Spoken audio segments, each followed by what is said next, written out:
Gaduh gua kan norom mikko itu. Ibu kulin আমার বানাইতে। আসসালামু আলাইকুম রহমতুল্লাহ। একজন প্রবাসীর জন্য সবচাইতে আনন্দের মুহূর্তটা হচ্ছে যে দেশে যাওয়ার সময়টা। প্রবাসের মাটিতে পা দেওয়ার পরেই প্রত্যেকটা প্রবাসীর স্বপ্ন হয়ে থাকে বাড়িতে যাওয়াটা। আর ব্যাপারটা লং প্রসেসিং হয়, কারণ চাইলে আর হুট করে বাড়িতে চলে যাওয়া যায় না। যে যেই কাজেই থাকুক না কেন, একটা প্রসেসিং এর মাধ্যমেই ছুটি নিয়ে তারপর দেশে যাওয়া লাগে। সো এটা সবার জন্য সবসময় খুশির ব্যাপারই হয়ে থাকে দেশে যাওয়াটা। যেমন যে দেশে যায় তার জন্য ব্যাপারটা অনেক আনন্দের মুহূর্ত হয়ে থাকে, কিন্তু ওর আশেপাশে যারা থাকে, রুমমেট বলে বা আশেপাশে যারা ওর সাথে কাজকর্ম করে, ওদের জন্য ব্যাপারটা অনেক দুঃখজনক হয়। যখন শুনে যে একজন প্রবাসী দেশে যাবে, তখন অন্য আরেকজন যে যাইতে পারতেছে না বা অনেক দিন হয়ে গেছে ফ্যামিলির থেকে আলাদা, খারাপ লাগাটা তো কাজ করেই। ততদিন পর্যন্ত সে মানসিক একটা কষ্টে থাকে। সে সবসময় তার সাথে থাকে, সে কেনাকাটা করতেছে, হয়তোবা তাকে নিয়েই কেনাকাটা করতেছে। আজকে আমার ফ্যামিলি এর জন্য এটা নিলাম, ওর জন্য ওইটা নিলাম।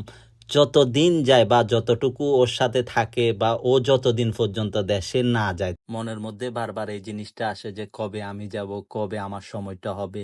আসলে অনেক সময় টাকা পয়সা থাকলেও, সময় থাকলেও যাওয়া যায় না। কারো প্রাইভেট কাজ করে, হয়তো ছুটি মিলে না, বা যে নিজের কাজ করে হয়তো বা কাজের ক্ষেত্রে যাইতে পারতেছে না। এজন্য যত দিন যায় তত খারাপ লাগাটা বেশি কাজ করে। এই মুহূর্তে ঠিক আমার সাথে এমনটাই হচ্ছে। আমার রুমমেট, একই সাথে থাকি। ওর কাজ করে, ঠিক আছে, অনেক সময় দুইজনে মিলে একসাথে কাজকর্ম করি। আর ওর শুরু থেকে কেনাকাটা থেকে এখনো পর্যন্ত সবকিছু আমার হাতের উপর দিয়ে হচ্ছে। টিকিট কাটা হইতে বাড়ির জন্য সব কেনাকাটা সবকিছুই।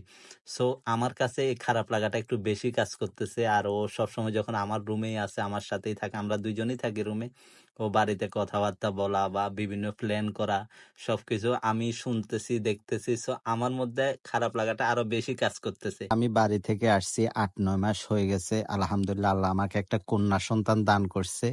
সো ওই জন্যই খারাপটা একটু খুব বেশি লাগতেছে। ওকে যদি একটু শুয়ে দেখতে পারতাম, একটু কোলে নিতে পারতাম। আসলে এমন সিচুয়েশন, এমন মুহূর্ত যে কতটা কষ্টকর সেটা এখন আমি বুঝতেছি। এই মুহূর্তে নিজের মনকে শক্ত করা ছাড়া আর আল্লাহর কাছে সবর করা ছাড়া কোনো উপায় নেই। মূলত এর আগে আমরা জিনিসগুলা গুছায় রাখছিলাম, যেটা যেভাবে রাখা দরকার, যেভাবে বক্স করা দরকার আমরা করে ফেলছিলাম।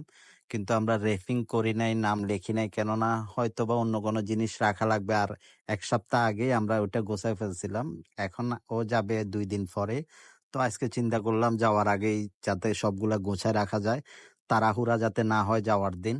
প্রতিটি প্রবাসীর জন্য দেশে যাওয়ার সময়টা খুব বেশি বেশি স্পেশাল হয়।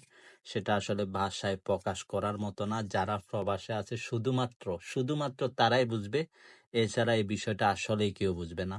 সো ওর জন্য শুভকামনা, সবাই দোয়া করবেন ইনশাআল্লাহ। সালামু আলাইকুম।